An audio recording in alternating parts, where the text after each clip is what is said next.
As we wrap it up then right here on the show, let's hear it then from the management of L&T Tech, who took a beating in the fourth quarter with the profits dipping 11%. Speaking exclusively to Pooja Sarkar, Keshab Panda, who's the CEO and MD of the company, says that there is strong organic growth which will aid double-digit growth for FY18. We did reasonably well. I think if you see EBITDA has grown 12.5%.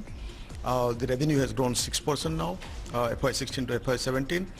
And we always focus on the margin. That margin, I think, is, we did much better in PAT as well as EBITDA, and we'll continue to focus that.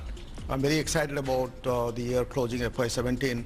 There are a few things we did in FY17, making sure that this company is focusing on different areas, which is going to take us to the next level of growth in FY18. So I think we are well placed. I'm very pleased with what we did in 17, and I'm sure the platform what we created is going to help us for the growth for the next year, FY18.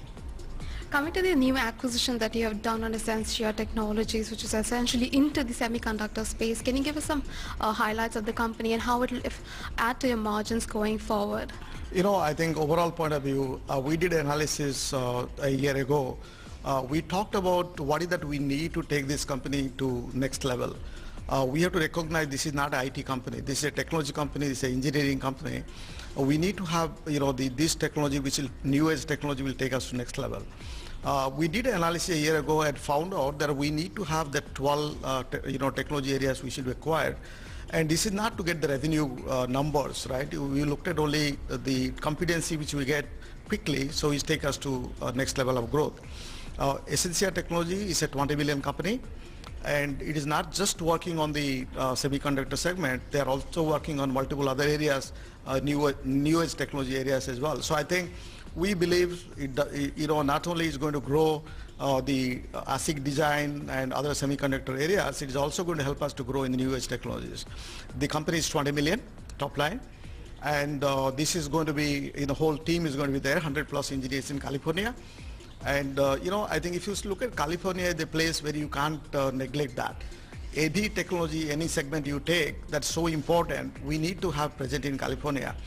And we have multiple customers in those areas as well. So it helps two ways. One is, the existing customers, scaling up those customers, number one. Number two, some of the technology would have taken a long time to acquire, they already have. So these engineers, 100 plus engineers, starting from 15 years to 20 years plus experienced engineers who work in multiple areas. So I think we believe it's going to help in terms of our revenue growth. And we always focus on margin. It's not something which you want. That company is done reasonably almost same level as margin what we do. And we'll try to see what are the levers available to grow the margin as well. On your transportation and industrial product side, that is where the 60% of the margins have come for during FY17. Could you give us a highlight on how much of the contribution be for the next year, and particularly the key growing areas, the key growth areas for you?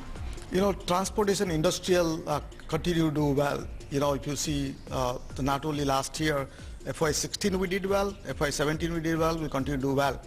If you look at Gino report, industrial, we continue to be the leader, number one.